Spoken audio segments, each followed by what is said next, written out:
Good afternoon बच्चों।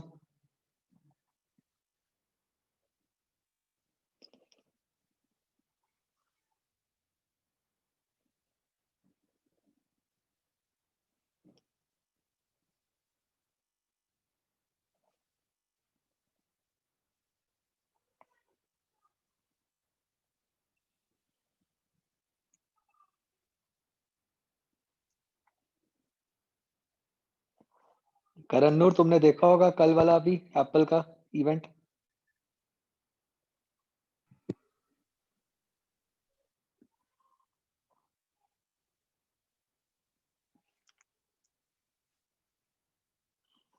इन्होंने तो यार फंडामेंटली चेंज ही कर दिया, मतलब वेरी इंप्रेसिव। मतलब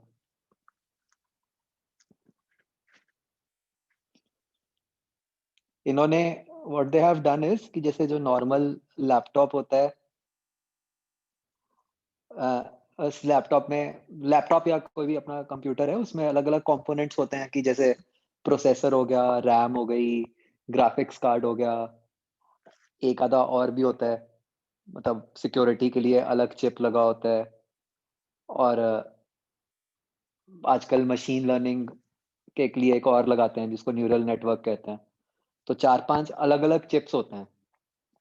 जैसे मान लो हम सिंपल डेस्कटॉप कंप्यूटर असेंबल करना चाहें, तो आप क्या कर सकते हो कि आप मार्केट से मदरबोर्ड खरीदोगे, प्रोसेसर अलग खरीदोगे, रैम अलग खरीदोगे, ग्राफिक्स कार्ड अलग खरीदोगे। इन सबको आप कंबाइन करके बना सकते हो कंप्यूटर। लैपटॉप में आप कह लो आपको पहले ही इन्होंने ये सब चीजें जोड़ के दे दी। तो what they have done is कि इन्होंने इन सारे कंपोनेंट्स को रिप्लेस करके एक सिंगल चिप बना दिया, जो मतलब ये सारे काम करेगा। एंड मतलब ये चिप जिस तरीके से इन्होंने बनाया है, तो व्हाट हैपेंस इज कि नॉर्मली इन सारे चिप्स में डाटा ट्रांसफर होता है। तो मतलब उसकी अपनी लिमिटेशंस होती हैं। मतलब इट इज नॉट जस्ट कि आप रैम बड़ी लगा दो। ये इस पे भी डिपेंड करता है ना कि जो डाटा आपका मदरबोर्ड से रैम में ट्रांसफर हो सकता है वो किस रेट से होगा। इट इज लाइक सेइंग कि आप घर में टैप बड़ी लगा के क्या करोगे अगर आपकी पाइप ही पतली है पानी की, राइट?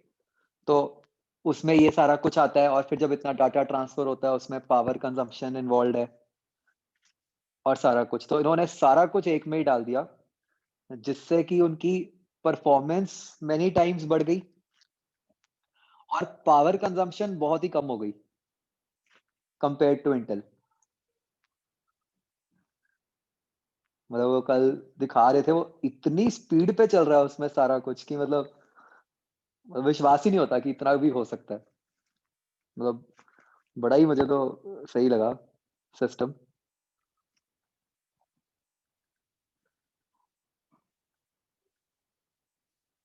बिल्कुल चेंज कर दिया उन्होंने कंप्लीटली। डेफिनेशन ऑफ प्रोसेसर और ये सभी चेंज कर दी। और मतलब मैं तो ये सोच रहा था कि मतलब ये जो इनके लैपटॉप्स हैं, मैकबुक्स जो हैं, नहीं आप सोचो पहले एफिशिएंट थे, अब डबल हो गए हैं वो। मतलब अब जो नए वाले मैकबुक्स हैं वो, मतलब उनके 20 आवर्स बैटरी बैकअप है लैपटॉप्स का।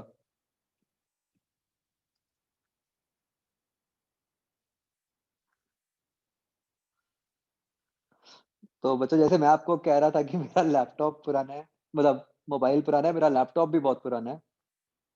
तो मैं तो बड़ी देर से वेट कर रहा था कि ये आए कुछ ऐसा। देखते हैं आगे, बट बड़ा सही लगा मुझे तो। मतलब 20 आवर्स बैटरी बैकअप तो बहुत सही है। हाँ, इसमें अब थोड़ा सा ये देखना है कि कंपैटिबिलिटी वाइज, मतलब कई सारी एप्लीकेशंस पहले इंटेल के हिसाब से ही बनी हुई थी, बट मुझे लग रहा है वो कोई इशू नहीं आएगा, क्योंकि इन्होंने अब जो सिस्टम कर दिया, तो अब तो बिल्कुल सेम ही हो गया ना कि जो आईफोन की एप्स हैं बिल्कुल वही वाला ही सिस्टम उस पे चल जाएगा। तो प्रैक्टिकली एवरीथिंग इज सेम। उस कारण से सारी एप्स भी उस पे चल रही हैं लैपटॉप पे।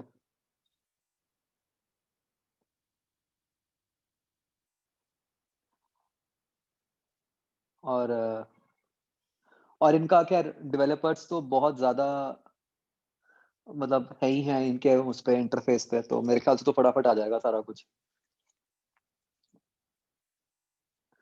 मैं तो ये सोच रहा था कि आप सोचो इंटेल को कितना बड़ा ब्लो है। मैकबुक्स वर्ल्ड वाइड सबसे ज्यादा लैपटॉप्स बिकते थे, तो उसका इंटेल को तो बहुत ही तगड़ा कमीशन आता था। सोचो, फॉर एवरी मैकबुक उनको पैसे मिलते थे। और ये एक ही बार में इतना बड़ा ब्लो मिल गया।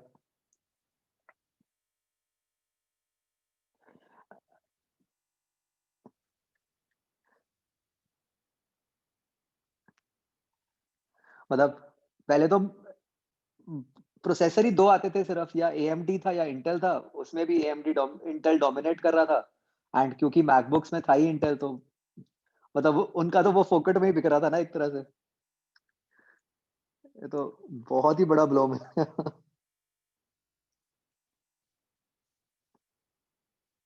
हाँ, एएमडी के लेटेस्ट वाले बहुत अच्छे हैं प्रोसेसर्स।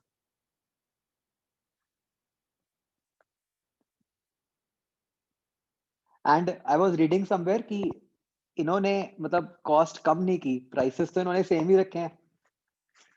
तो ऑब्वियसली मतलब इनकी रिसर्च कॉस्ट तो बहुत ज्यादा आई होगी इसमें, बट इवेंचुअली इसमें उनको बहुत प्रॉफिट होगा क्योंकि अब तो सारा ही इन हाउस हो गया।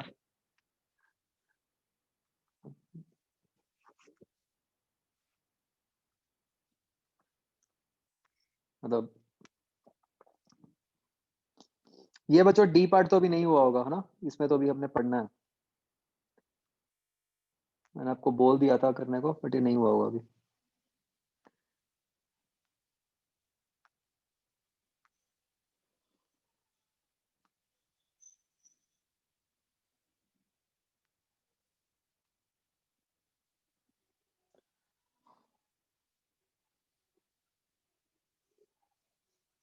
हाँ, वह वैसा सिंपल है, मतलब वो तो।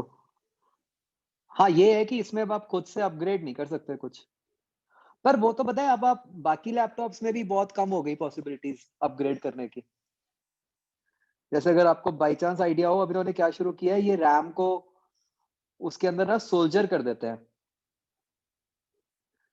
तो अपग्रेडेशन की तो पॉसिबिलिटीज वैसे ही बहुत लिमिटेड हो गई हैं।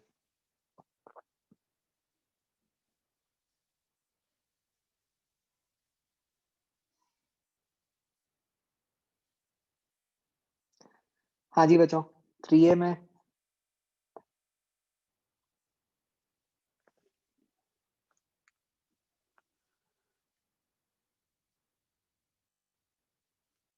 तो करनूर, तुम्हारा इतना महंगा लैपटॉप आउटडेटेड हो गया है।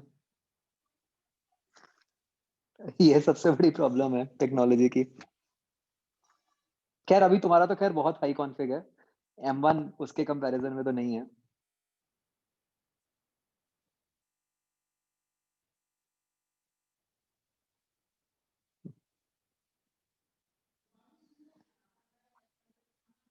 हाँ जी, 3A तो डन है ना।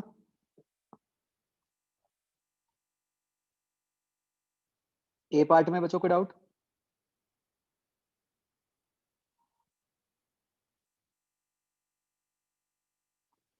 B part.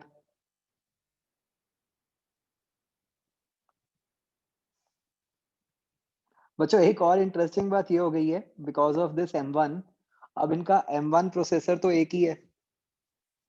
तो अब ये पता नहीं कैसा है, राइट नाउ इनकी मैकबुक एयर और मैकबुक प्रो बिल्कुल सेम कॉन्फ़िगरेशन है, कोई फर्क ही नहीं है, सिर्फ बैटरी का फर्क है।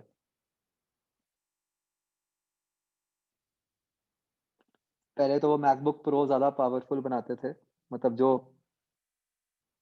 फॉलो करते हैं उनको पता होगा।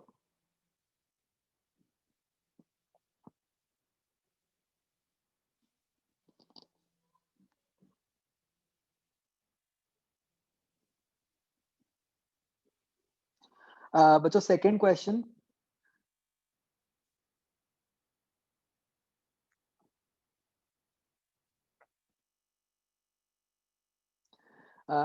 एक तो कंप्रेसिबिलिटी क्या होती है 1 बल्क मॉडुलस। आपको क्वेश्चन में दिया हुआ है हर्ष 1 यंग्स मॉडुलस नहीं, bulk modulus.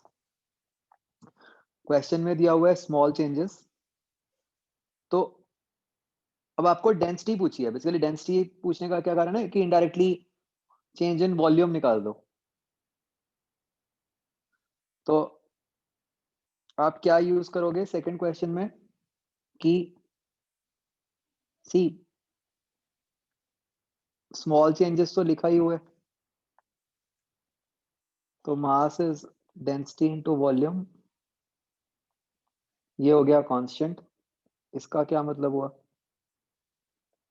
Delta rho by rho plus delta V by V is equal to 0। तो delta rho by rho is minus delta V by V, और बल्क मॉडुलस क्या होता है minus V delta V by delta V. तो यहाँ से delta V by delta V क्या बन गया, delta P upon bulk modulus. तो इस तरह लिख के हो जाएगा।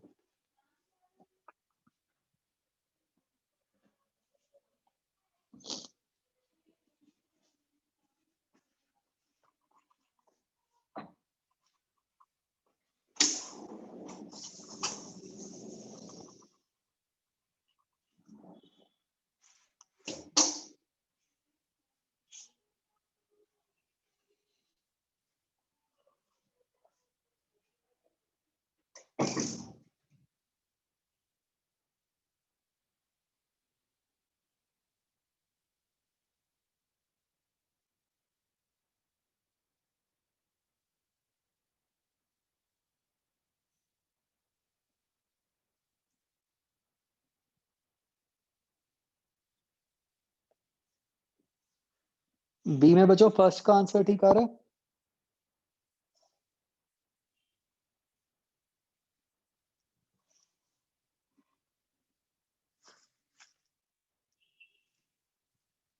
एग्जैक्ट आ रहा है कि क्या है?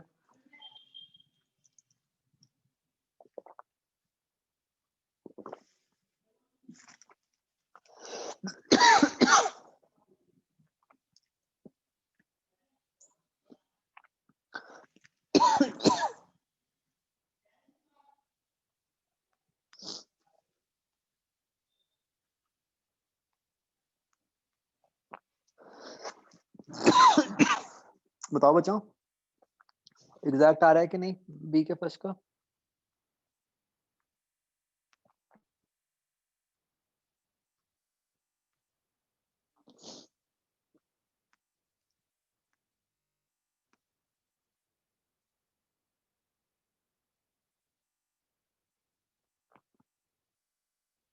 क्या आंसर बच्चों 1.87 इंटू 10⁻³ आता है?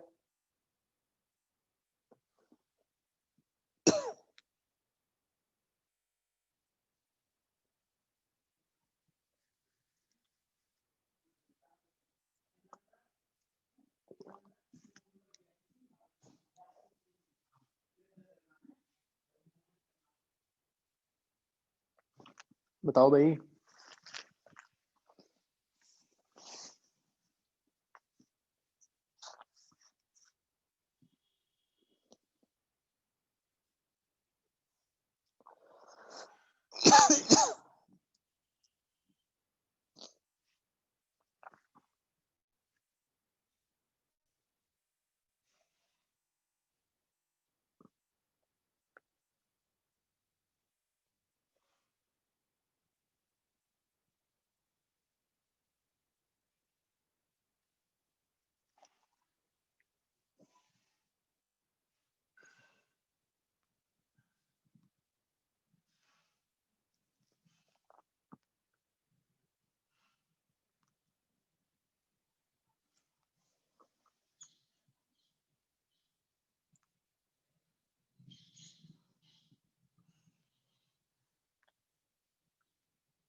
तो 1.87 × 10⁻³ आ रहा। ठीक है, आगे।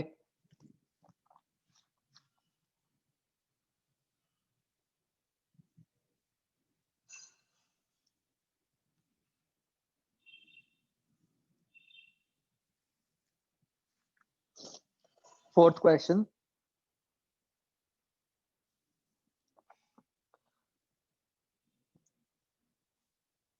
देखो जो फोर्थ क्वेश्चन में क्या होगा कि वायर की ओरिजिनल लेंथ थी 2L, फाइनल लेंथ हो गई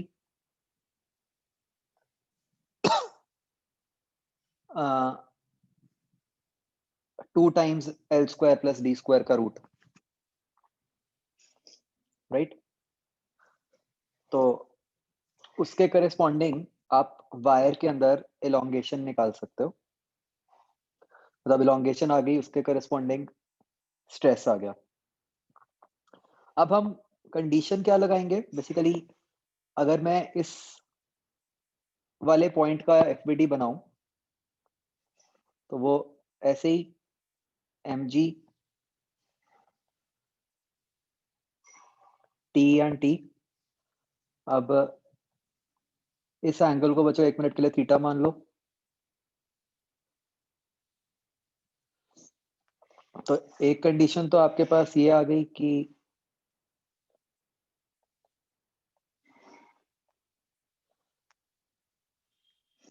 to T sine theta is equal to mg।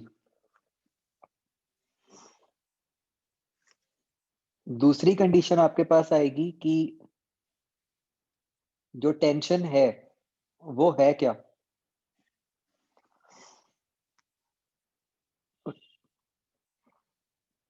Tension क्या है, स्ट्रेस इनटू एरिया, स्ट्रेस क्या है, Young's modulus into strain into area. अब ये स्ट्रेन कितना हो गया, वायर की फाइनल लेंथ क्या हो गई आप देखो, 2L सीकेंट थीटा।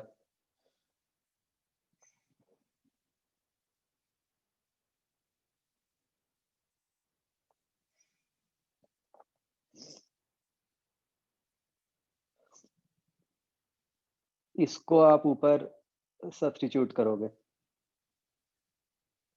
और थीटा बचो स्मॉल मानोगे, उससे आएगा। ये समझ आया?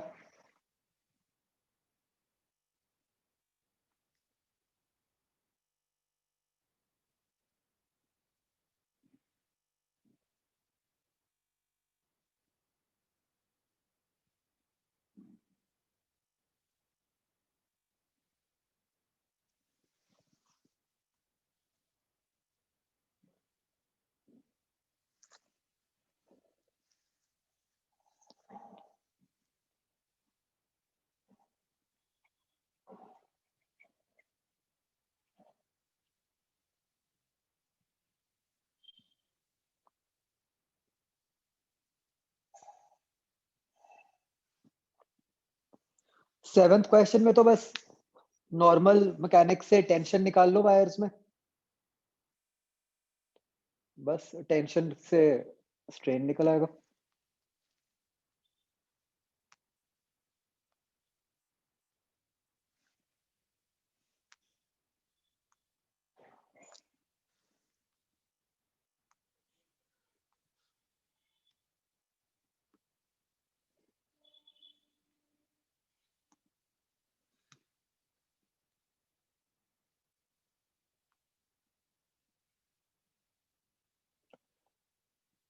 ट्वेल्थ क्वेश्चन, तो बच्चों wire which will break by its own weight, तो वो कब होएगी, जब उसका स्ट्रेस जो है वो ये ब्रेकिंग स्ट्रेस के इक्वल हो जाएगा।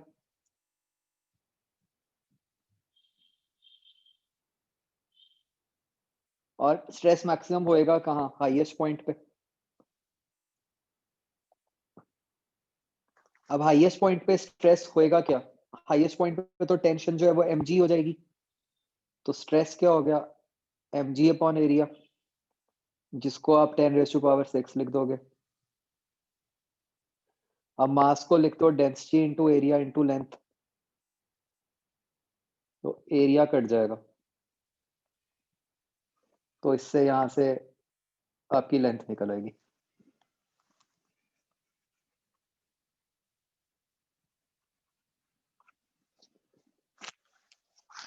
आगे।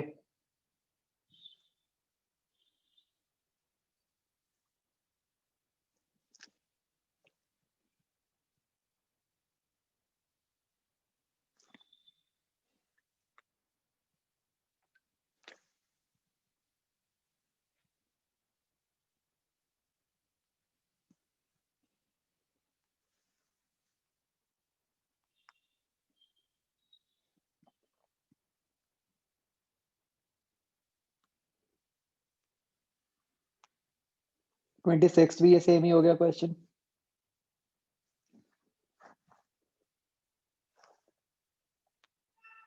ये नीचे, ये ए ऑप्शन में बच्चों नीचे क्या,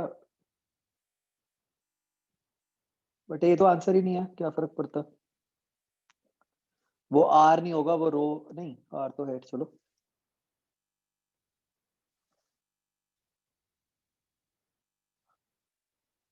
आंसर तो डी होगा ना शायद इसका बच्चों। तो फिर ए में तो क्या है, क्या फर्क पड़ता है।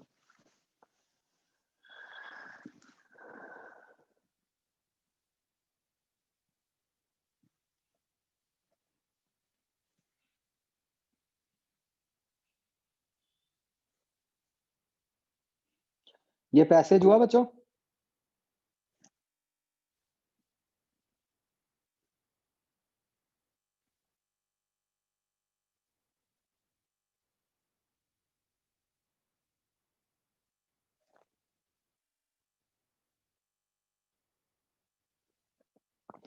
ये पैसेज एक बार फिर ट्राई करना, जिनका नहीं हुआ, ये मैं आज नहीं डिस्कस करा रहा, ये मुझे याद कराना, मैं अगली क्लास में कराऊंगा। अच्छा है क्वेश्चन।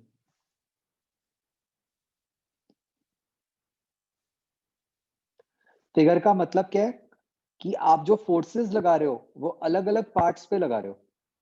मतलब लेफ्ट साइड पे 5T लगा दी, अब 3T फोर्स जो है वो इन बिटवीन लगा रहे हो आप।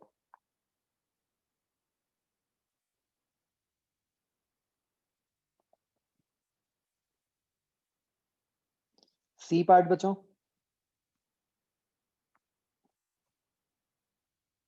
हो गया।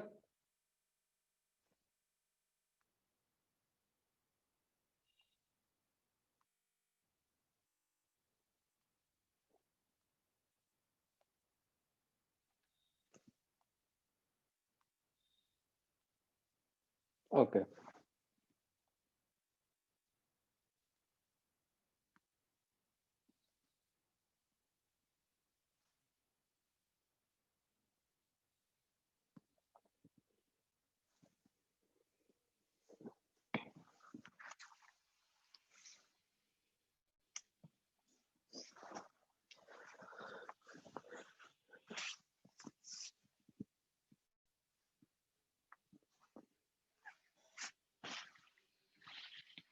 B is breadth into the plane.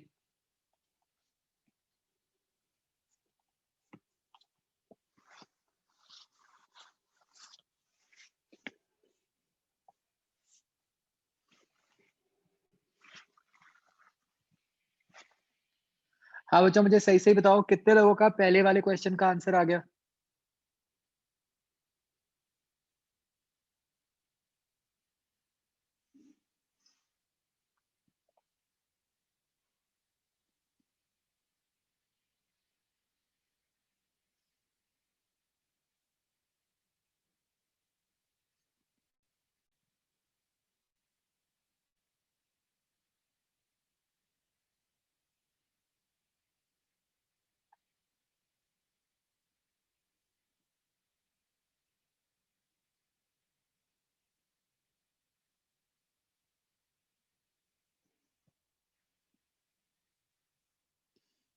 Okay, तो देखो बच्चों कैसे करना था।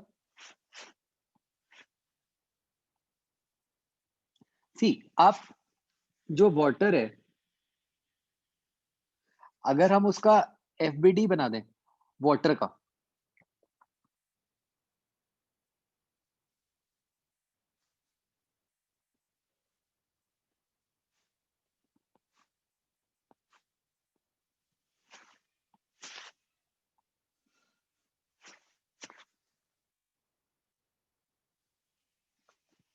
अच्छा नहीं। तो अब ये एफपीडी में कौन कौन सी फोर्सेस आई वाटर के ऊपर? एक तो ऊपर से आ रही होगी force P not into A1, एक नीचे से फोर्स आ रही होगी बेस से, that force will be equal to basically जो फोर्स वाटर बेस पे लगा रहा था, मतलब यहां का प्रेशर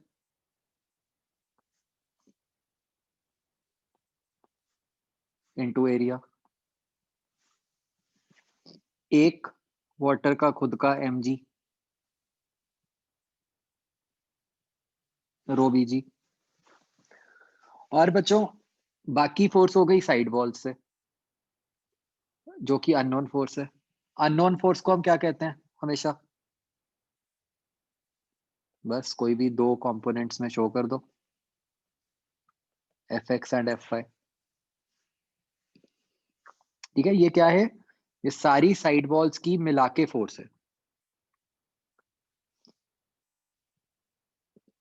तो अब क्लियरली हॉरिजॉन्टल डायरेक्शन में तो और कोई फोर्स नहीं है, तो Fx 0 हो गया। y डायरेक्शन की फोर्सेस बैलेंस कर दो, उससे आपके पास Fy की वैल्यू निकल आएगी।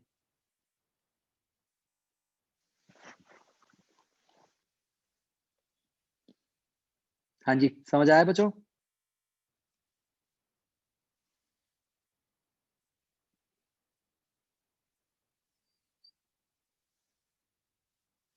राइट, तो एफबीडी तो हम तब भी अब भी लगा ही सकते हैं।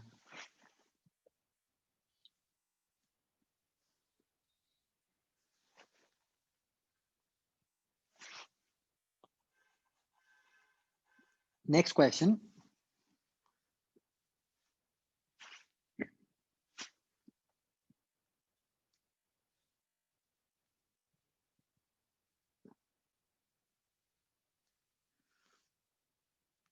इसमें बच्चों अगर हम ये साइड वॉल को बनाए हैं,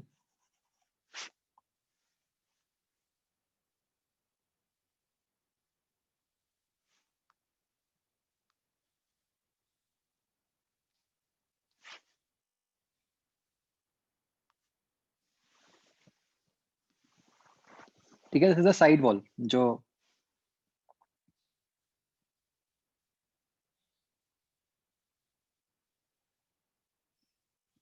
इनटू द प्लेन जा रही है। सो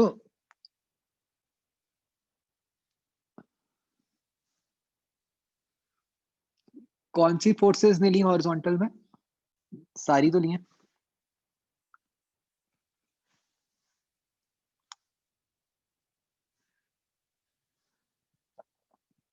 तो अब बच्चों अगर हम सोचे ध्यान से कि ये जो साइड वाली वॉल है, इसके ऊपर वाटर प्रेशर फोर्स लगा रहा होगा, लेकिन प्रेशर जो है वो डेप्थ के साथ बढ़ता जा रहा है, तो इसका मतलब अलग अलग डेप्थ पे अलग अलग फोर्स लगेगी। अब अलग फोर्स लगेगी, इसका क्या मतलब हुआ कि इंटीग्रेशन इन्वॉल्व होगी, राइट? तो अब हम उसके लिए हमें क्या करना पड़ेगा? हम इसको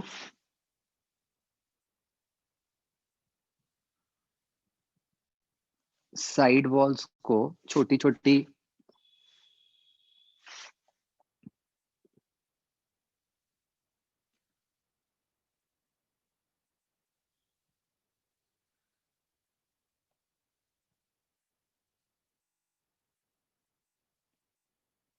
स्ट्रिप्स में डिवाइड कर देंगे,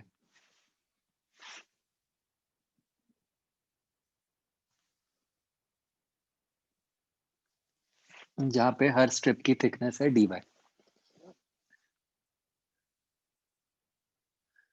राइट? तो अब इस स्ट्रिप के ऊपर बच्चों फोर्स क्या लगेगी?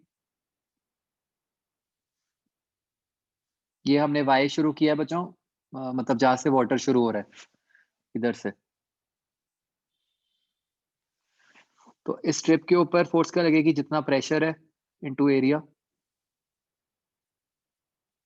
प्रेशर कितना हो गया P not plus rho G Y into strip का एरिया कितना हो गया बी डी वाई। इसको इंटीग्रेट कर दिया, Y varies from 0 to h।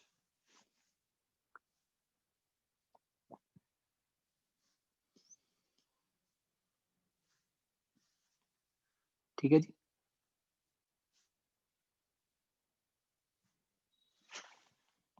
बच्चों इसका ना हमने एक शॉर्टकट याद रखना है, वेरी यूजफुल।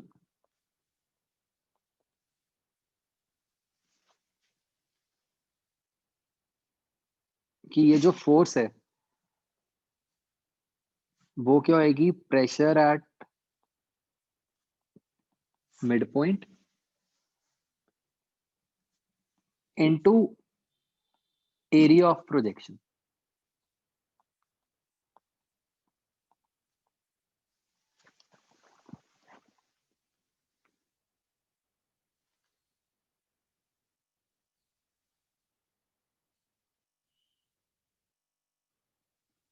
नहीं, हम तो एक ही वॉल पे निकाल रहे हैं ना, एक वॉल पे तो एरिया यही होगा।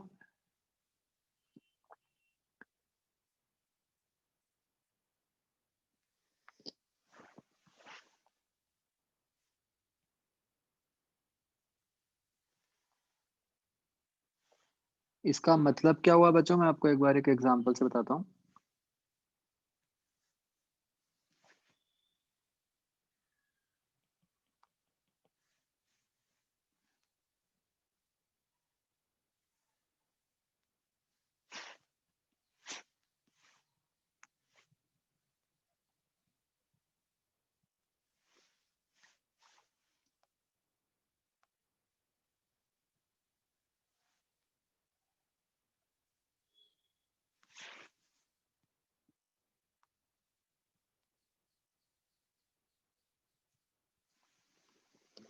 जैसे बच्चों मान लो एक सिलेंड्रिकल कंटेनर है,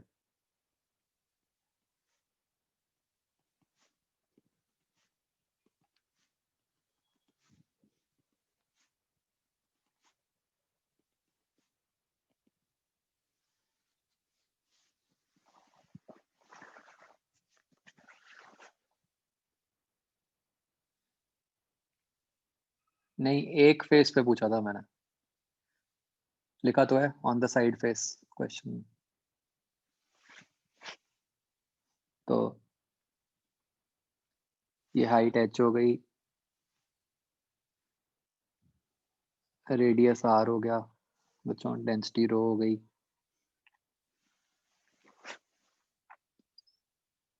तो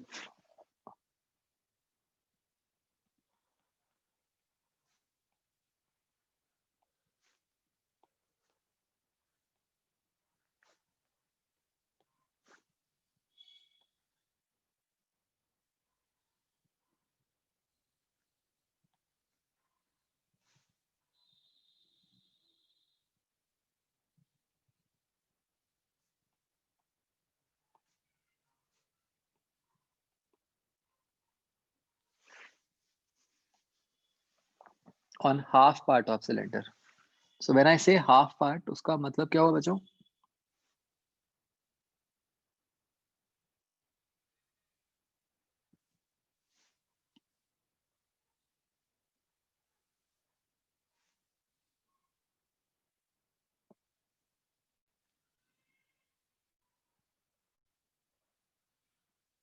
ये बच्चों लाइक दिस, ये जो आधा ग्रीन पार्ट बनेगा, force exerted by water, sorry.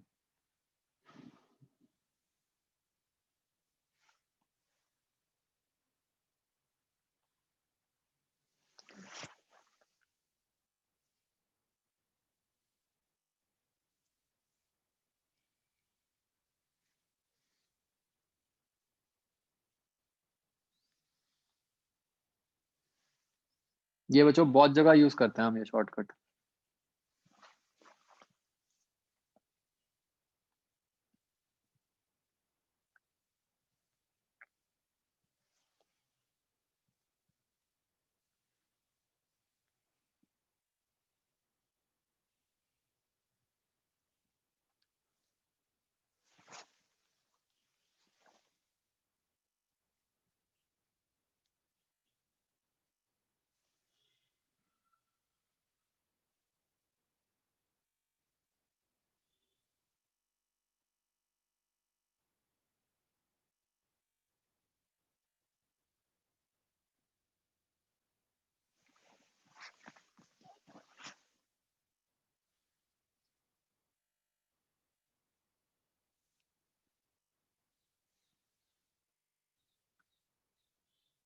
नहीं वरुण।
एटमॉस्फेरिक प्रेशर भी लग रहा है।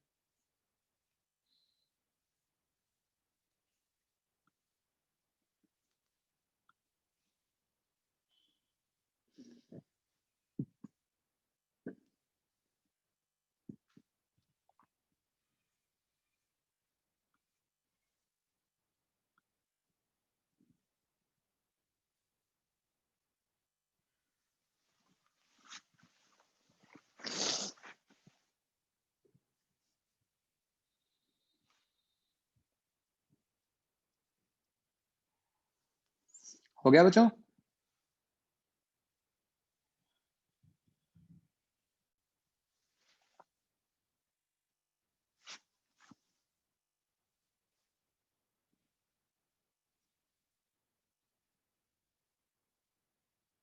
सिर्फ हॉरिजॉन्टल फोर्स, बेस वगैरह पे नहीं।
ये बच्चों किसी को आइडिया है क्या, वो लर्निस्ट एक्सेस करते हुए वो कोई ओटीपी मांग रहा था क्या?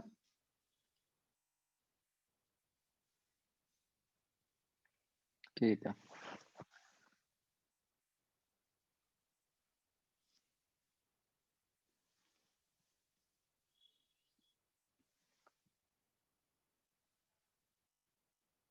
मैं रात को ले रहा था कुछ पंगे, उससे हो गया होगा।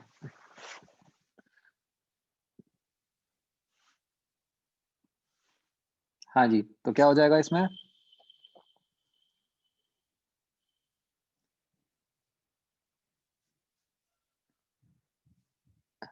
P not plus rho G h/2, है ना? और इसका एरिया ऑफ प्रोजेक्शन क्या हो जाएगा? 2r।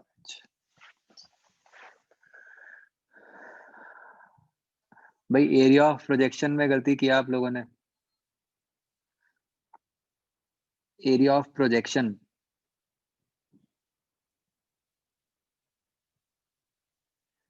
इसका एरिया ऑफ प्रोजेक्शन क्या होगा? रेक्टेंगल होगा ना?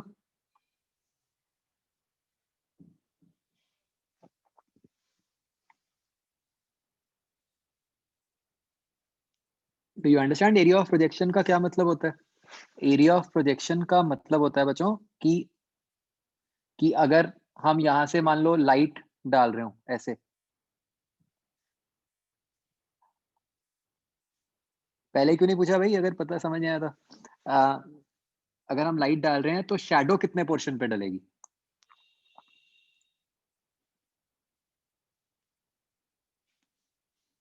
अब क्लियर हुआ?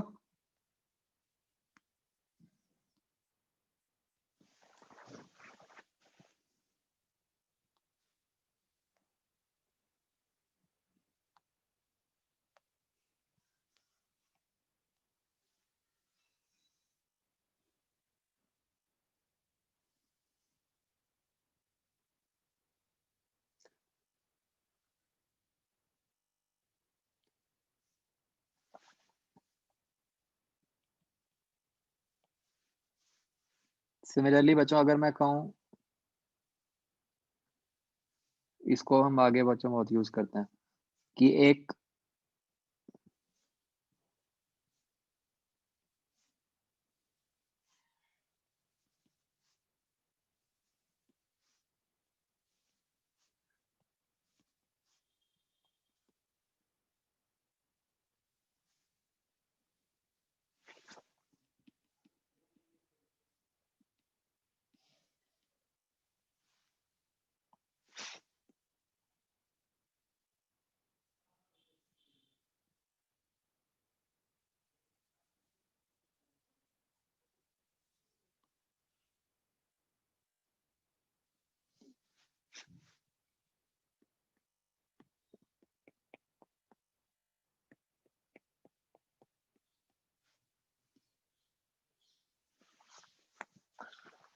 बच्चों मान लो ये कोई स्फेरिकल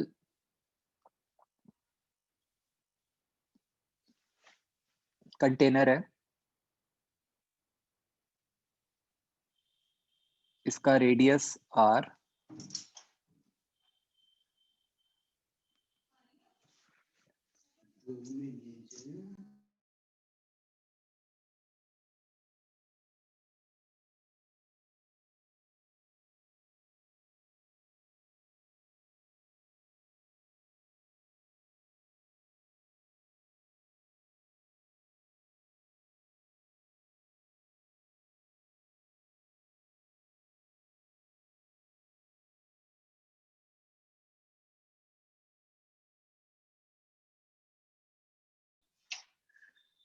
इसका बच्चों रेडियस r है, थिकनेस t है,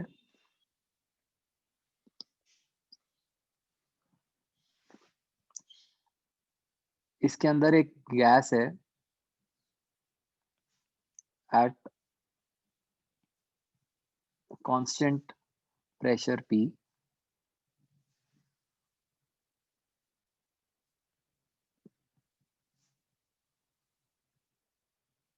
ignore p not.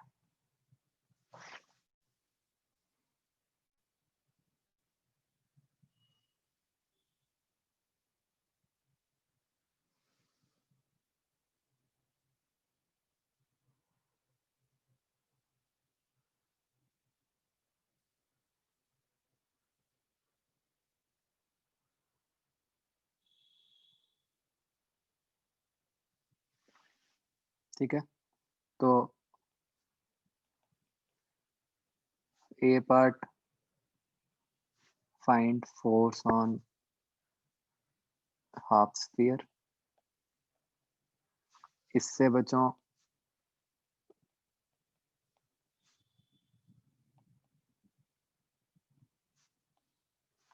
Find stress on the walls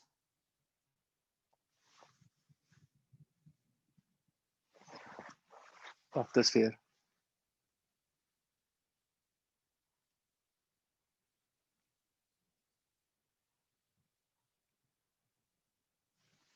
try करो।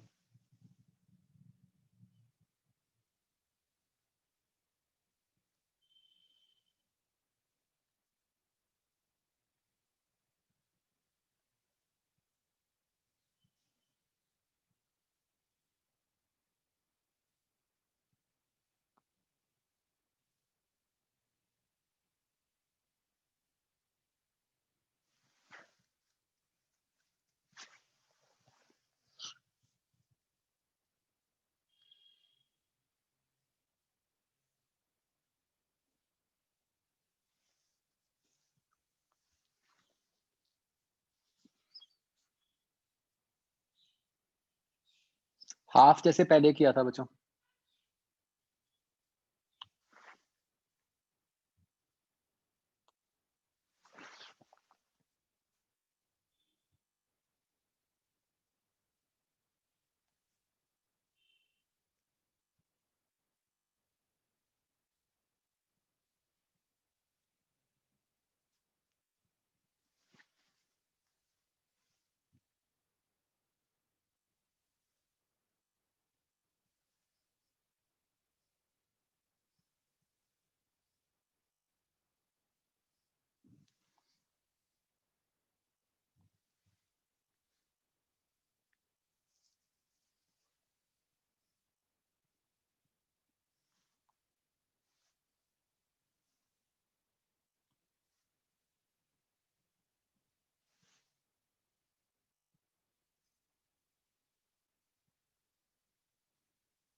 बच्चों उसकी थिकनेस को स्मॉल ही मानना है।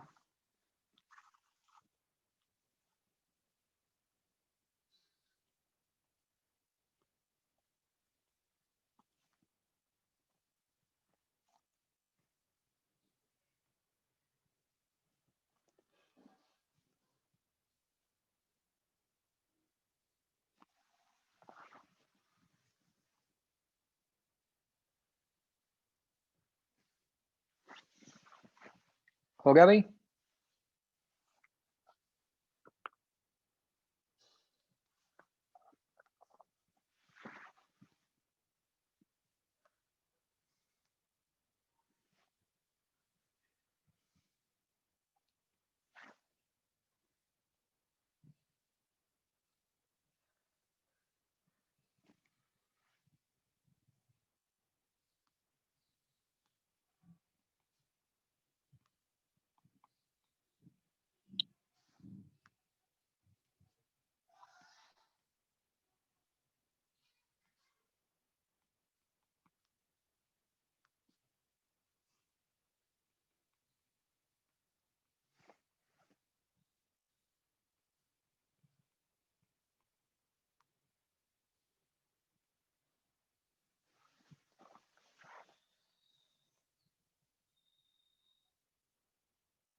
चेक करो बच्चों आंसर्स।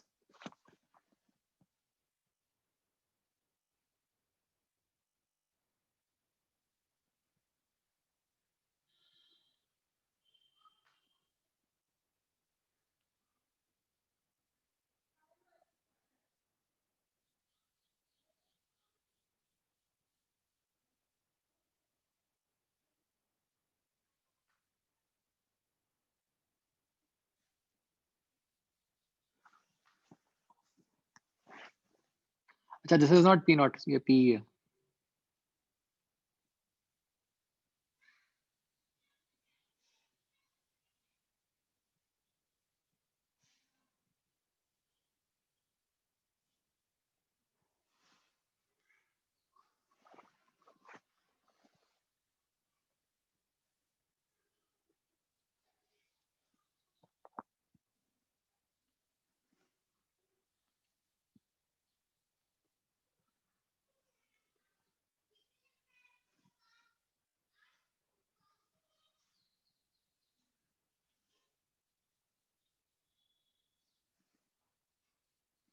तो बच्चों अगर हम चाहते, क्वेश्चन में पूछा नहीं था, अगर हम चाहते तो हम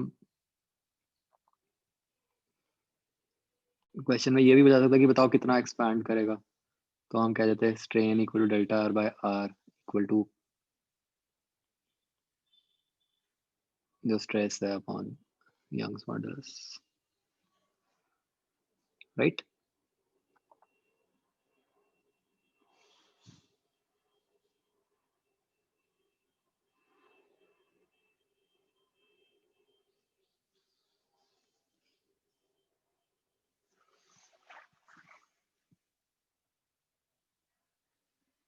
ओके, नेक्स्ट बच्चों एक सिंपल सा केस। जैसे मान लो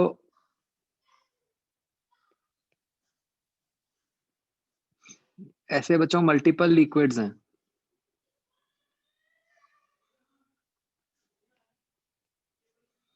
H1 H2 density ρ1 ρ2।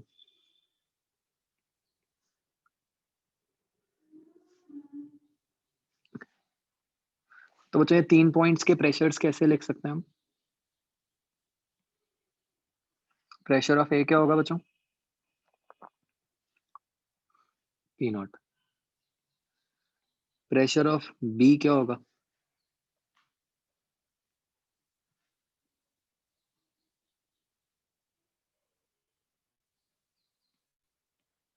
P not plus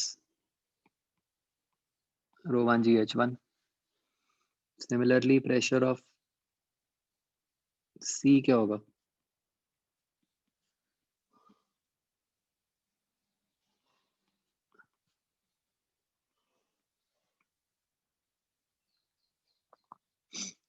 right. तो it is useful to remember कि बच्चों जो प्रेशर है वो किस पे डिपेंड करता है कि ऊपर क्या है।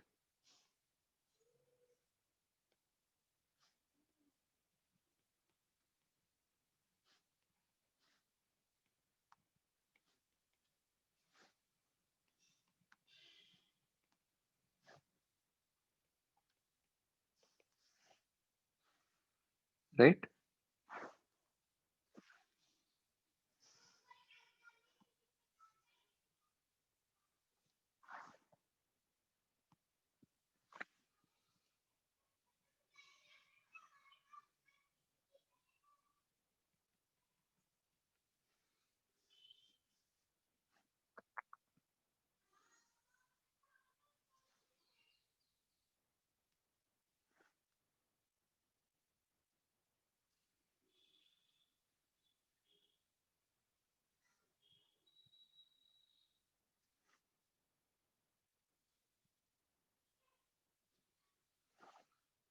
तो बच्चों इसके बेसिस पे हम एक पर्टिकुलर टाइप के क्वेश्चंस हैं जो करते होते हैं।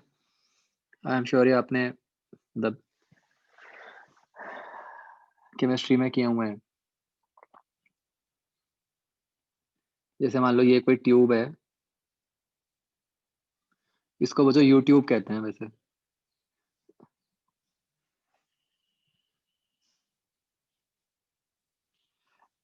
तो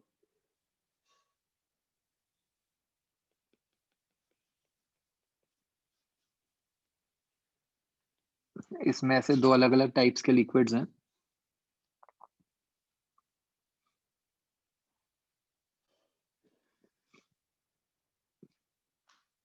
ठीक है, मान लो ये जो ग्रीन वाला लिक्विड है इसकी डेंसिटी है ρ1,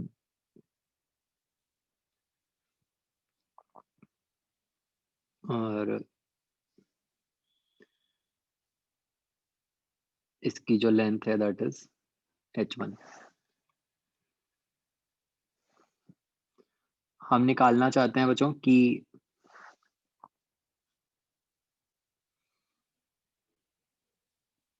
ये जो बाउंड्री है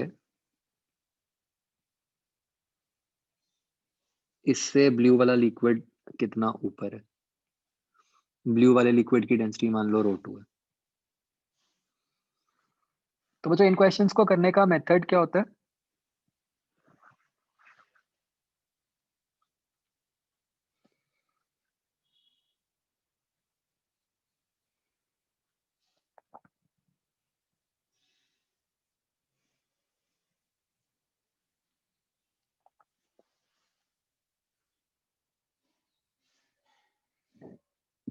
बच्चों ऐसे क्वेश्चंस करे हुए हैं केमिस्ट्री में?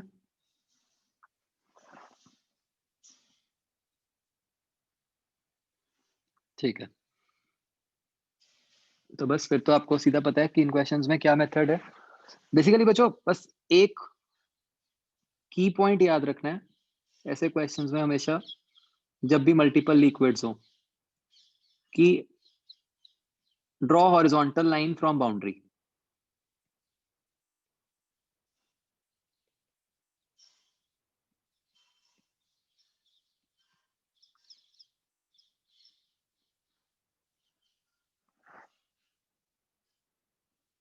ठीक है जी, तो अगर अब मैं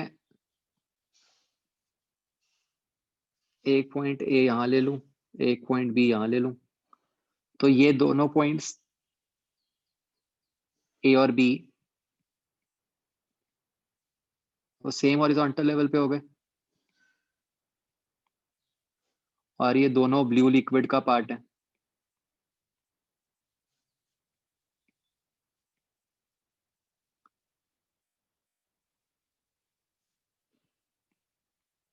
इसका मतलब क्या हुआ, दोनों का प्रेशर सेम होना चाहिए। तो पॉइंट ए का प्रेशर क्या हुआ,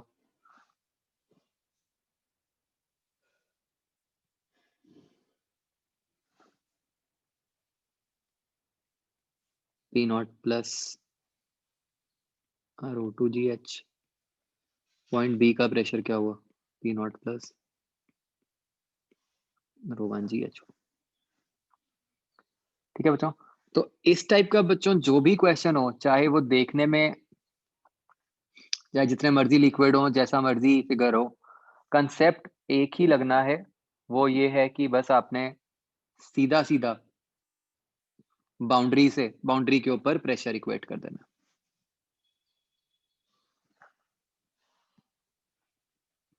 राइट,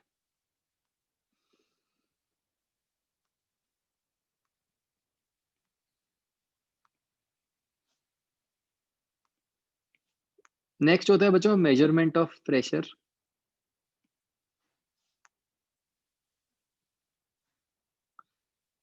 जिसके लिए हम डिवाइस यूज करते हैं बैरोमीटर।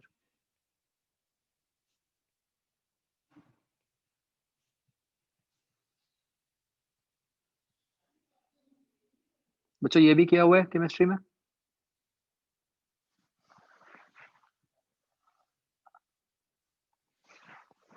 ठीक है,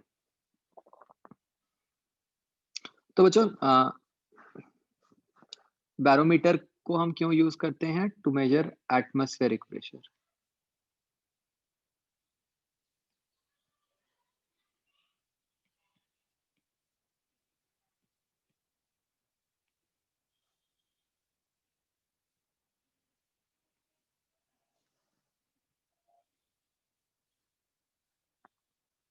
तो इसके लिए बच्चों व्हाट वी डू इज, हम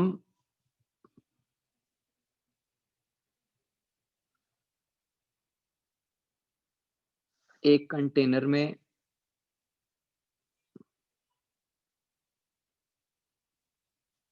मर्करी लेते हैं,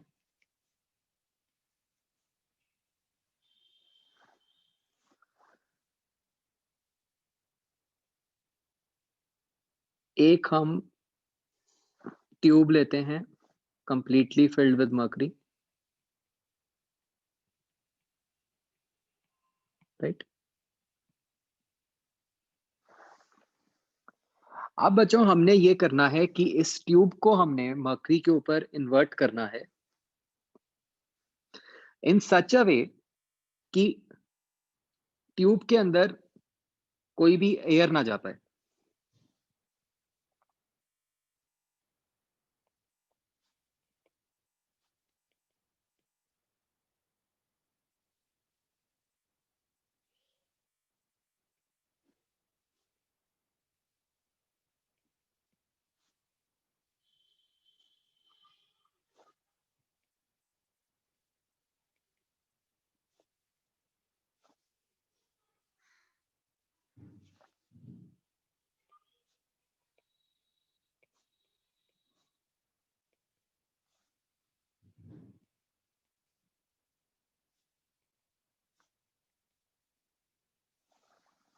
तो जब हम ये कर लेंगे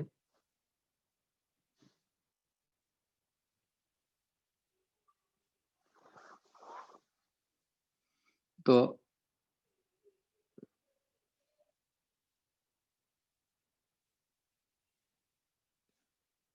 जो मर्करी लेवल ट्यूब के अंदर थोड़ा फॉल कर जाएगा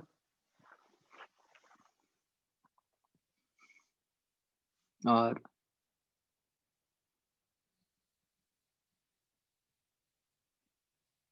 ये हाइट एच आ जाएगी। तो इस तरीके से करने से बच्चों हम ये कर रहे हैं कि ये जो ऊपर वाला रीजन है यहाँ पे कोई एयर नहीं है, तो इसलिए यहाँ का प्रेशर 0 हो गया। तो अब बस हम क्या कर रहे हैं, we take 2 points 1 and 2, again these 2 points are at same horizontal level, तो इनका प्रेशर सेम होगा। तो P1 is equal to P2, 1 के ऊपर क्या है रो जी एच, 2 के ऊपर क्या है P नॉट। तो इस तरीके से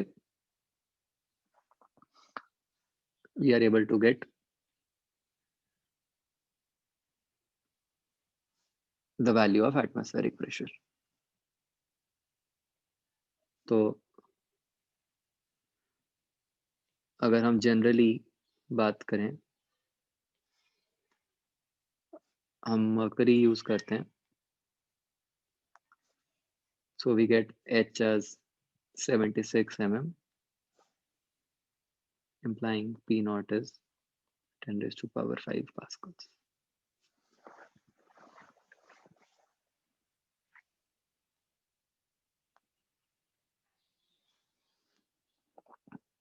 बच्चों इस वाले पार्ट में कोई भी डाउट?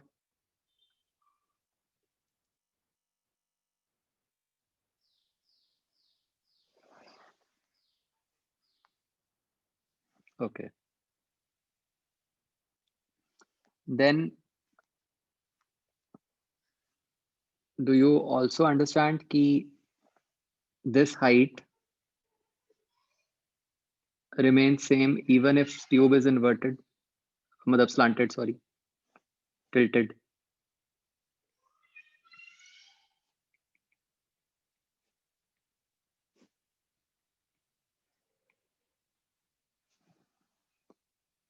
Right? मतलब अगर आपने एक ट्यूब इस तरह से रखी हुई है पानी में,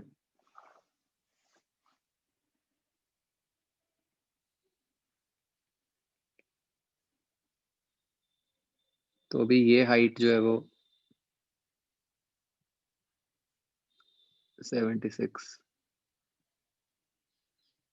760 होता है ना, हाँ 76 सेंटीमीटर होता है।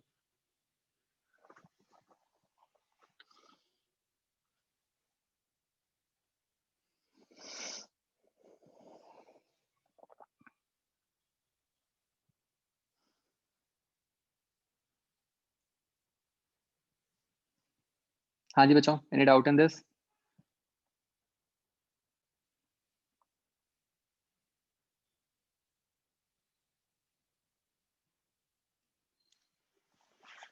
ओके,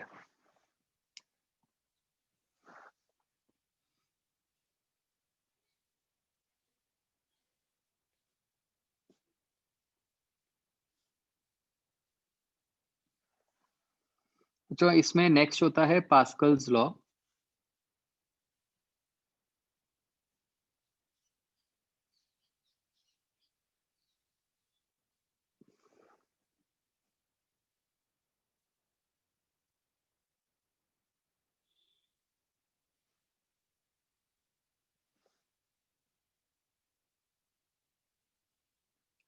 तो पास्कल्स लॉ कहता है बच्चों कि अगर आप एक फ्लूइड के अंदर किसी भी पॉइंट का प्रेशर बढ़ाते हो बाय सम अमाउंट, तो बाकी सारे पॉइंट्स का प्रेशर भी उसी अमाउंट से बढ़ेगा। मतलब अगर आपने P1 को लेट्स से 5 पास्कल से बढ़ाया, तो P2 P3 भी 5 पास्कल से ही बढ़ेंगे। ठीक है, मतलब अगर आप किसी भी एक पॉइंट के प्रेशर में कोई चेंज करोगे, तो सारे पॉइंट्स के प्रेशर्स में वही सेम चेंज आएगा। मतलब सारे पॉइंट्स, ये सारे दुख सुख के साथी हैं, सब चेंज सब में सेम आएगा। क्या ये बात समझ आती है बच्चों?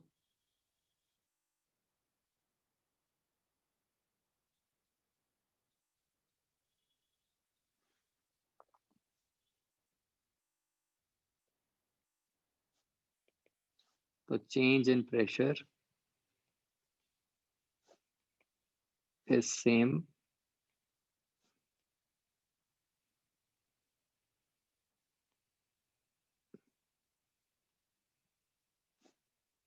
For all points of a fluid.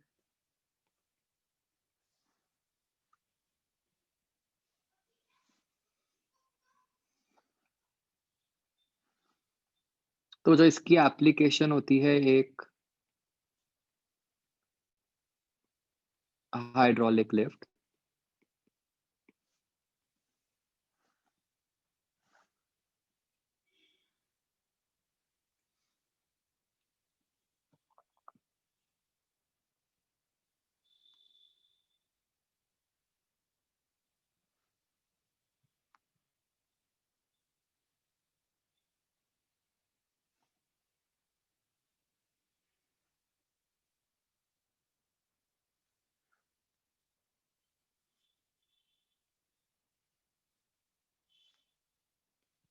तो ये बच्चों हम इस तरीके से एक अरेंजमेंट बनाते हैं।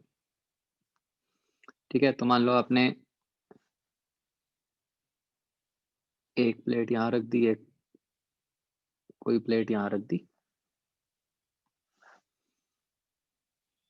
पॉइंट 1 यहाँ पे लिया, पॉइंट 2 यहाँ लिया। तो अगर हम पॉइंट 1 पे बच्चों कोई फोर्स लगाते हैं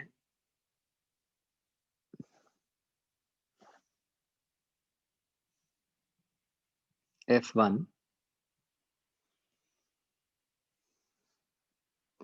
ठीक है, तो वी वांट टू सी कि उस कारण से पॉइंट 2 पे कितनी फोर्स आ गई। ठीक है, तो जो पॉइंट 1 के प्रेशर में चेंज आया वो होगा F1/A1। वही सेम चेंज पॉइंट 2 के प्रेशर में आना चाहिए बाय पास्कल्स लॉ,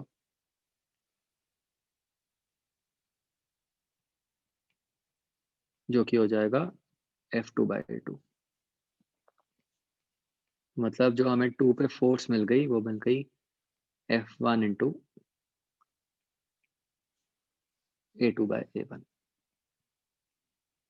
तो जितनी हम ये रेशो ज्यादा करते रहते हैं एरियाज की दोनों तरफ, उतनी हमें 2 पे ज्यादा टाइम्स फोर्स मिल जाती है कंपेयर टू 1। तो मतलब इससे क्या होगा कि आप लेफ्ट साइड पे कम फोर्स लगा के राइट साइड पे कोई ज़्यादा बड़े मास को उठा सकते हो।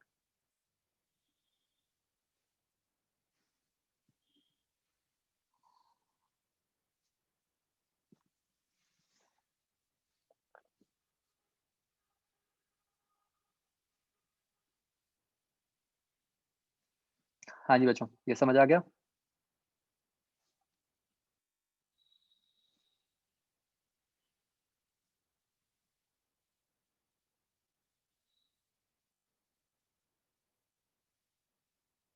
ओके।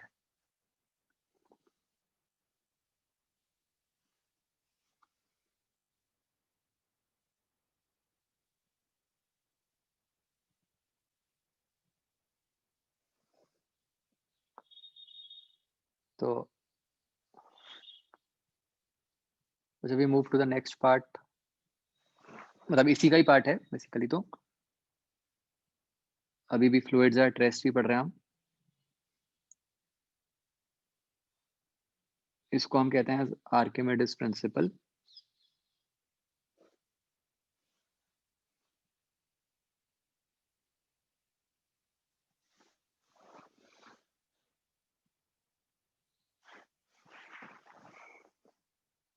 तो बच्चों मान लो ये कोई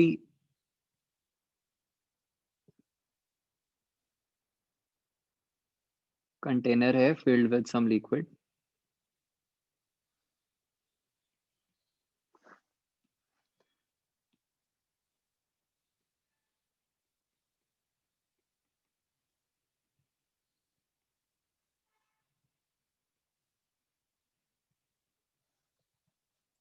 ठीक है जी।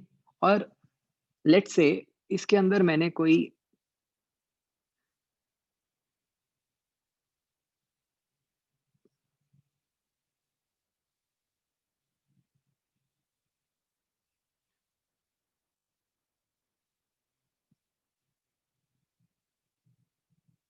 बच्चों बॉडी इमर्स की हुई है। लेट्स से ये कोई क्यूबिकल या क्यूबॉइडल ब्लॉक है। ठीक है। आ, इसको बच्चों जो हमने कल फिगर्स बनाए थे उससे कंफ्यूज नहीं करना।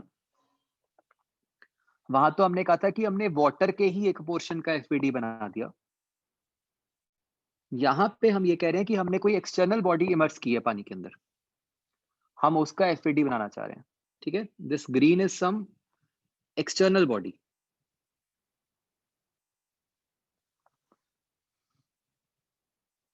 Is this thing clear? ठीक है, तो मान लेते हैं जो इसका टॉप फेस है वो y1 डेप्थ पे है, जो बॉटम फेस है वो y2 डेप्थ पे है। ठीक है, लिक्विड की आपको डेंसिटी रो पता है। तो बच्चों मान लो मैं आपको कहूं, जैसे हम अभी भी कर रहे थे, मैं आपको कहूं कि हमें निकालना है net force exerted by liquid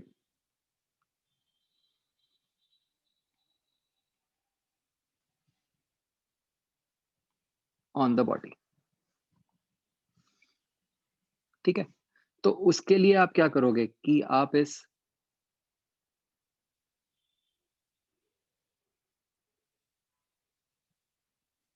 green वाली बॉडी के ऊपर हम शो कर देते हैं कि लिक्विड कौन कौन सी फोर्सेस लगा रहा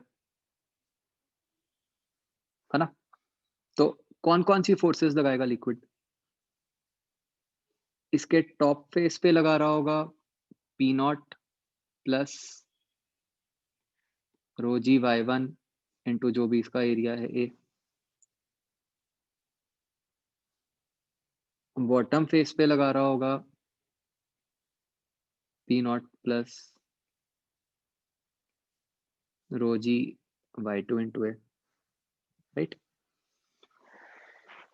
एंड अगर हम हॉरिजॉन्टल डायरेक्शन में बात करें तो नो डाउट ऐसे लेफ्ट से राइट से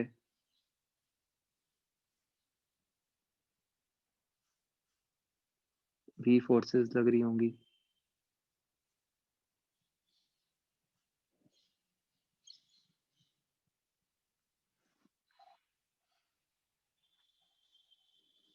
तो ये फिगर को बच्चों ध्यान से देखो, क्या मैंने सारी फोर्सेस शो कर दी जो लिक्विड लगा रहा है स्क्रीन बॉडी पे? कोई फोर्स मिस तो नहीं हुई?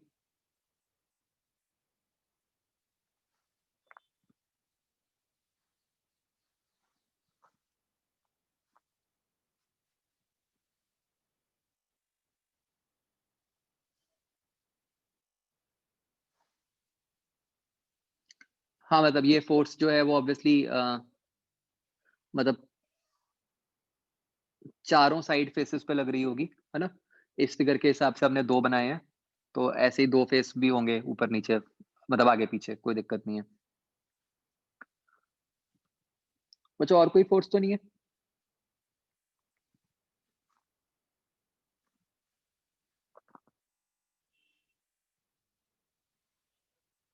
तो what we can see from नहीं, एमजी में वी आर नॉट इंटरेस्टेड। हम तो ये दिखा रहे हैं कि लिक्विड कौन-सी फोर्सेस एक्सर्ट कर रहा है। मैंने ये नहीं कहा कि बॉडी के ऊपर जितनी सारी फोर्सेस हैं वो बना दो। मुझे तो इसमें इंटरेस्ट है कि लिक्विड कौन-सी फोर्सेस एक्सर्ट कर रहा है। ठीक है?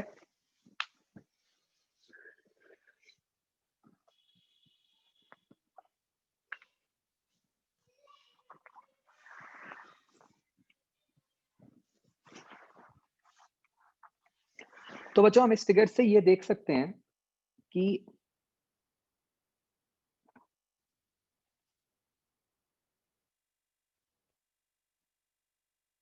there is no force on liquid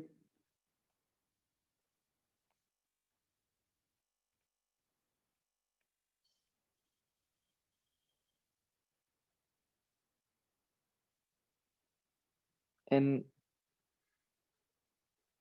horizontal direction,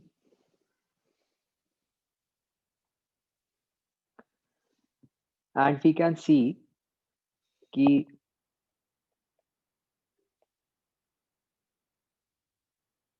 there is a net upward force in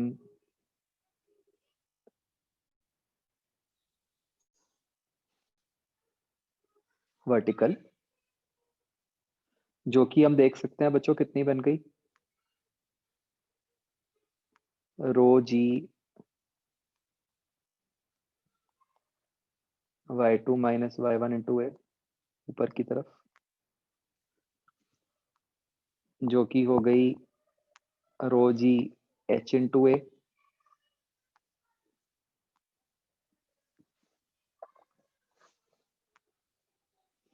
ठीक है?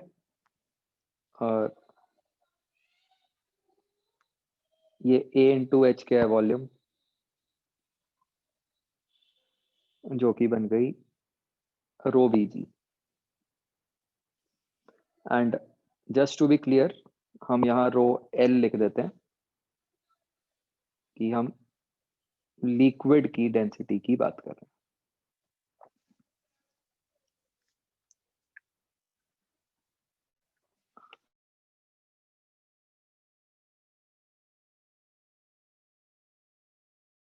ऑल्दो ये रिजल्ट हमने निकाला है फॉर मतलब क्यूबिकल ब्लॉक, बट अगर किसी भी टाइप का फिगर हो, कोई भी बॉडी हो, उसके ऊपर जो फोर्स आएगी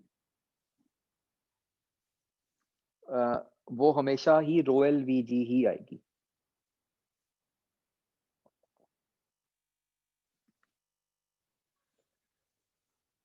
ठीक है बच्चों?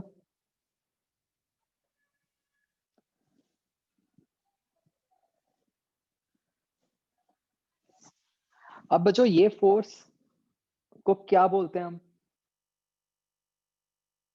ये जो फोर्स आई है नेट अपवर्ड फोर्स, इसको हम कहते हैं बॉयंट फोर्स।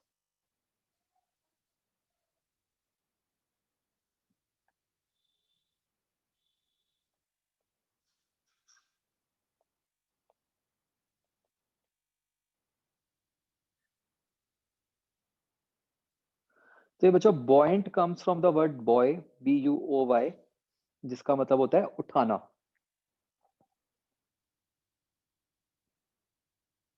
ठीक है, तो बच्चों एक बहुत इंपॉर्टेंट बात समझनी ये जरूरी है कि ये buoyant force है क्या। This is simply the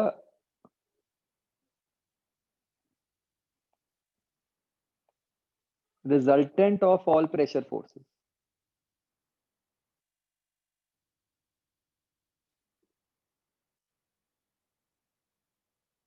right.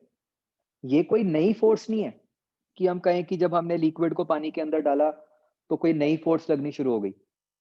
हम मतलब बॉडी को पानी के अंदर डाला, हम तो बस ये कह रहे हैं कि जब बॉडी को पानी के अंदर डाला तो उसके ऊपर जो प्रेशर फोर्सेस लगती हैं, तो वो प्रेशर फोर्सेस का resultant rho L B G होगा हमेशा,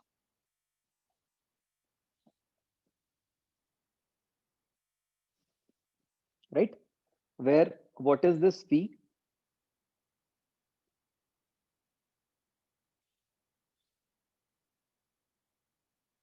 V is a volume of liquid displaced, कि इस बॉडी ने लिक्विड के कितने वॉल्यूम को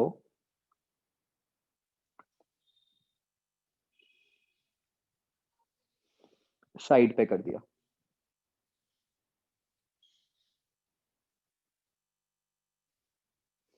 क्या बच्चों ये बात समझ आ गई?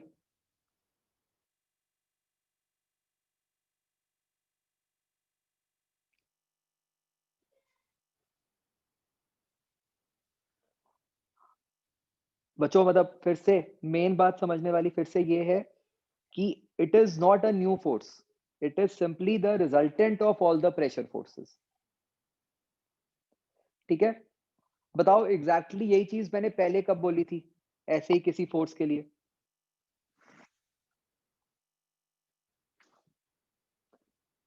Yes, centripetal, right. जब हम कहते हैं कि भाई बॉडी सर्कल में घूम रही है, उस पर सेंट्रीपिटल फोर्स लगती है, राइट। तो ऐसा नहीं है कि नई फोर्स लगनी शुरू हो गई, है ना। Resultant of all forces towards the centre is known as the centripetal force, isn't it?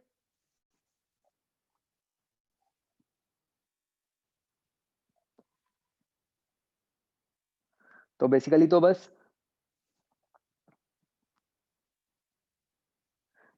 ये एक शॉर्टकट हो गया कि आपको अब अलग अलग से प्रेशर फोर्सेस लिखने की जरूरत नहीं है, आपको सीधा ही उन प्रेशर फोर्सेस का रिजल्टेंट पता चल गया।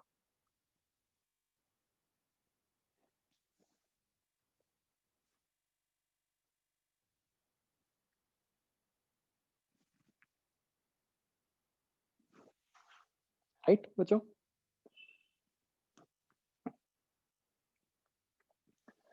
इससे बच्चों हमारे पास एक कंसेप्ट आ जाता है of flotation.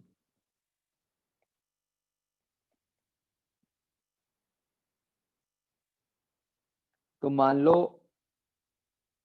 We are given कि ऐसे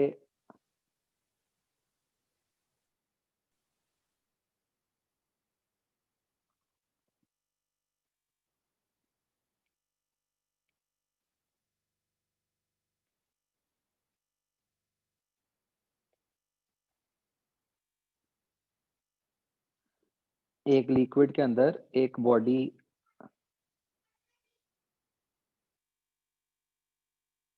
ऐसे फ्लोट कर रही है,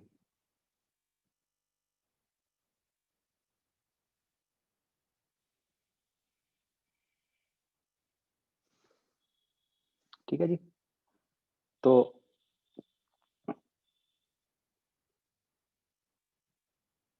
वी कैन सी कि इसका कुछ पार्ट पानी के अंदर है। अगर हम बच्चों इस बॉडी का, अब हम इस बॉडी का पूरा एफबीडी बनाएं,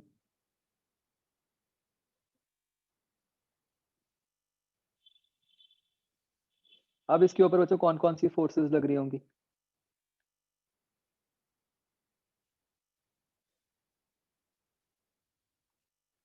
एक तो बच्चों इस बॉडी का mg, तो इसको हम क्लियरली लिख देते हैं रो solid into volume of body into g। ठीक है जी।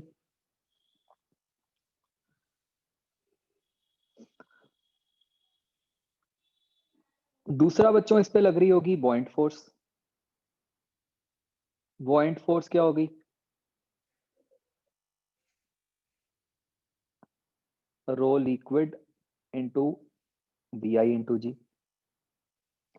ठीक है, तो अब हम कह रहे हैं कि बॉडी फ्लोट कर रही है। ठीक है, तो ऊपर है, तो इसका मतलब उस पे नेट फोर्स 0 है।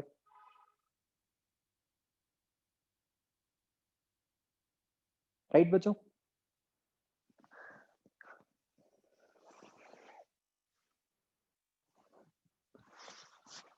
सो if this net force is 0, इससे बच्चों क्या बन गया? Rho L V I g is equal to rho S V g cut गया, so we get V I by V is equal to rho S by rho L.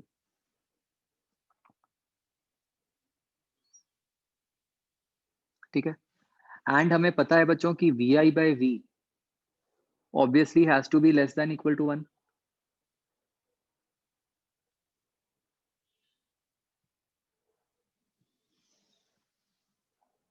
Isn't it?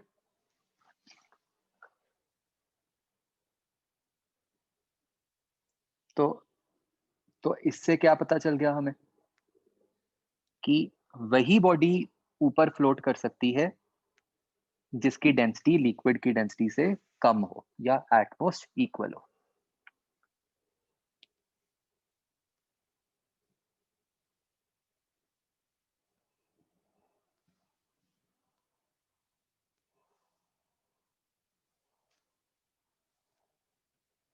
बच्चों ये बात clear हो गई सबको?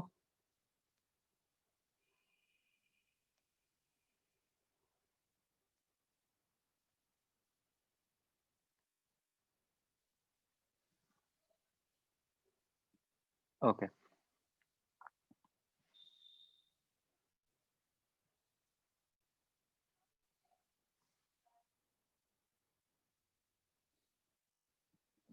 तो मतलब yes, कुछ सॉलिड्स की डेंसिटी लिक्विड से ज्यादा कम हो सकती है, जैसे वुड है या प्लास्टिक है या कुछ है, तो वो तो इंटरमॉलिक्यूलर स्पेसिंग पे डिपेंड करता है, वो वहां पे ज्यादा होती है उसमें।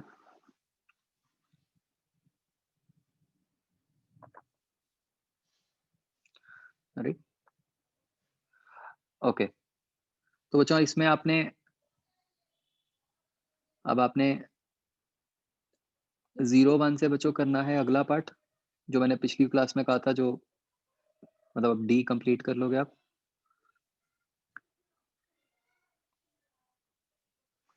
और 3A में बच्चों एक तो डी करना है, और एक देख लेना, मुझे पता नहीं वो ई है या क्या है, एक ये बॉयंसी पे कुछ होगा, तो वो वाले क्वेश्चंस करना है आपने। एक्चुअली ये जो आर्किमिडीज प्रिंसिपल है ना, ये एज सच आपके सिलेबस में है नहीं, बट कई बार इस पे बेस्ड क्वेश्चन आ भी जाता है इनडायरेक्टली जाए, तो इसलिए हो सकता है ये मतलब 0 1 में नहीं होंगे इसके क्वेश्चंस, 3A में होंगे, मतलब केवीपी बाय ओलंपियाड वगैरह में तो आ ही जाता है इस पे बेस्ड। ठीक है बच्चों, चलो ओके बच्चों, बाय।